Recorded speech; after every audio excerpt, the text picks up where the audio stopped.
Yan, welcome mga kaprinting. May nagtanong no kung pwede daw ba sa Oslo paper yung L3310. Yan, para mas aktual nating na malaman kung pwede talaga, ngayon itetest natin yung Oslo paper. Meron tayong Oslo paper pero ngayon pa lang nakikita ko na yung problema. Meron na tayong 5 video tungkol sa Epson L3310. Kung gusto nyong panoodin, balikan nyo na lang, ilalagay ko sa cards o kaya sa end screen. Yan, kung gusto nyo rin ng Epson L3310 or ibang model na new generation L series ng Epson ngayong 2026, check nyo lang yung tag product sa baba. I-click nyo lang yan, mare-redirect kayo sa Shopee. Ang Oslo paper ay more than 8.5 inches width. No, mas malapad siya sa bond paper. Ito yung bond paper, ito yung Oslo. Pag pinagtapat mo, mas malapad yung Oslo paper. So, kung mas malapad yung Oslo paper, may limitation yung feeder ng printer hanggang 8.5 inches lang. So, ito yun, no? Hanggang 8.5 lang. Hanggang 8.5 lang ito. So, kung hindi mo siya puputulin, ay hindi pwede, no? Physical, hindi pwede. Pero kung puputulin mo, gagawin mong 8.5, no? Kung meron kang paper cutter. Pero dito, guguntingin ko na lang. Kasi yung thickness lang siguro yung gustong malaman ng ating nagtanong, no? Yung ating viewers. Yan. Kasukat na ng letter size. Yung lapad. Pero mataas siya. Okay lang yung taas kasi may maximum, naman yan, no? Kaya nga niya yung mga 44 na haba eh. No, kung meron kang roll na photo paper, pwede yan 44 inches yung haba, pero yung lapad hanggang 8.5 lang talaga. Yan. Tapos yung taas ng Oslo paper, bitin siya sa long, no? 12 inches lang, no? Around 12 inches lang. Yan, 12 inches lang. Pasensya na, marumi yung aking kuko. Yan, 12 inches lang. So, i-custom size na lang natin. So, 8.5 pinutol ko na. Lagay ko dito sa printer. Tapos, magpiprint tayo. So, eto, nandito tayo sa computer. So, gawa tayo ng canvas na 8.5 by 12. 300 resolution. Kung nasa Microsoft Word naman kayo, same din, no, magpe-page setup kayo ng user-defined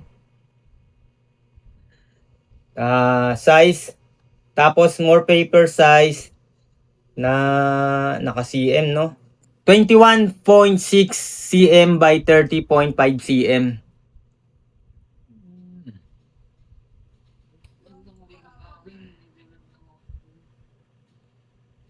21. Tayo napunta dito. 30.5 cm. Yan, 30.5 cm. Yan. Yan, kung nasa Word kayo, i-user define nyo, no? Ayan, 21.59 or 21.60. 30.5 cm. Pag centimeter, no? Mas madali kung inches, no? Mas kabisado ko kasi yung inches, eh. Ngayon ay maglagay tayo dito, mag-print tayo. Ito na lang lagay ko, no? Dito na lang ako sa Word mag-print. Yan. Palitan ko yung view, no? Gawin kong 25%. Yan, so i-print ko na, tas tingnan ko rin yung bawas nung nakakailang print na ako dito. Dalawang A4. Tapos, dalawang A4 na photo. Tapos, isang bond paper. Check ko na rin kung kung ilan yung percent yung binawas sa maintenance box. Print. Yan, L3310. So, plain paper, gawin ko na lang standard, no? Baka malakas yung bumawas sa sa maintenance box. So, yan. Titingnan ko yung status monitor. Ayun. Halos 1/4 na yung ano, no, yung nabawas, no. Tingin ko yung initial charging, kumain din yan eh. Yung maintenance box. Okay, okay. Then, print. Yan, nagpiprint na.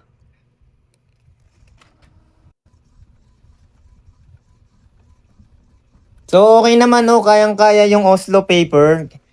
Ang di niya lang kaya, yung lapad. Yan. Naka-standard lang ako, no. Kasi iniisip ko dito yung maintenance box, baka maano agad. Yan, so, yan, Oslo paper. So, yan, pwedeng-pwede, ma'am, no, yung nagtanong sa atin. Pwedeng-pwede yung Oslo paper. Yun nga lang, malapad kasi ang Oslo paper, kailangan yung i-cut yung gilid para mag-size ng 8.5 inches yung lapad. Yan. So, ang kailangan yung monitor dito, yung maintenance box. Kasi parang consumable na rin yan. So, hindi ka dun sa inkan eh. Magani. Although dito, makikita mo dito yung level. Pero, kailangan mong i-monitor yung maintenance box.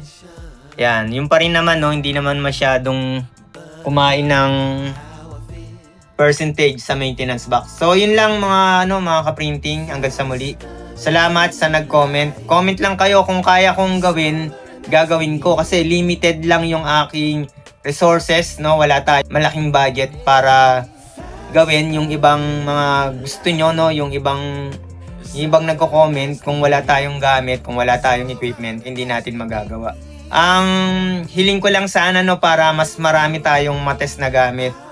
Paki-like po yung ating video or paki-share na rin, no, para mas marami tayong earning, para marami tayong equipment o meron tayong maidagdag na equipment na ma-purchase. Yan, maraming salamat. Hanggang sa muli.